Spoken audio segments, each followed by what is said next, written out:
Hands up if you want to become master of money. I see your hands reaching for the sky. Good. I'm going to tell you exactly how you can do that in a minute. But first, let me tell you what being a master of money means. It means that you are the one in control of your money.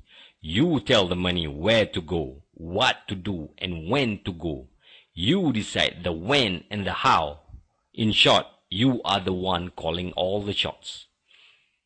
I'll tell you the how shortly. But first, let me tell you about the strategy that millions of people use to manage their finances. The moment they get their income, their salary, they'll set aside money for their expenses. They'll set aside some money for the mandatory payments. This will include the mortgage, the car loan, credit cards, hire purchase loan, personal loans, and so on and so forth. Yeah? Next, they allocate some money for living expenses. Food, drinks, cafe latte at Starbucks maybe, and even perhaps pocket money for the children. Then come the transport charges, fuel, parking, toll, and perhaps even maintenance charges. Of course, they will set aside some pocket money or some play money for themselves or their family members.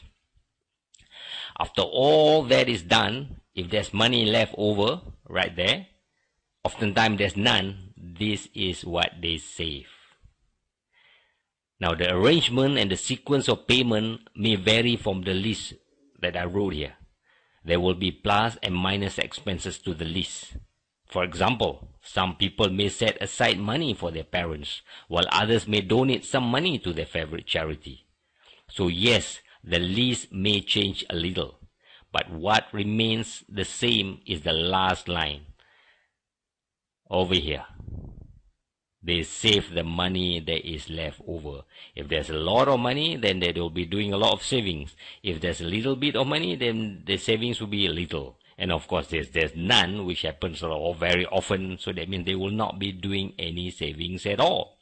In other words, they save money that is left over. This is why I call this the leftover strategy. Millions of people implement the leftover strategy. This explains why millions of people are broke or are one paycheck away from disaster. Folks, the leftover strategy does not work. Oh, I'm sorry. Wait, let me correct my statement. The leftover strategy does not work for you. Instead, it works perfectly for others.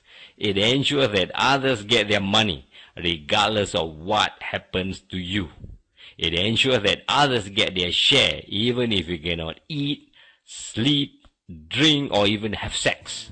In short, it's the perfect strategy to ensure that other people get rich at your expense. Well, so much for that, so much for the leftover strategy.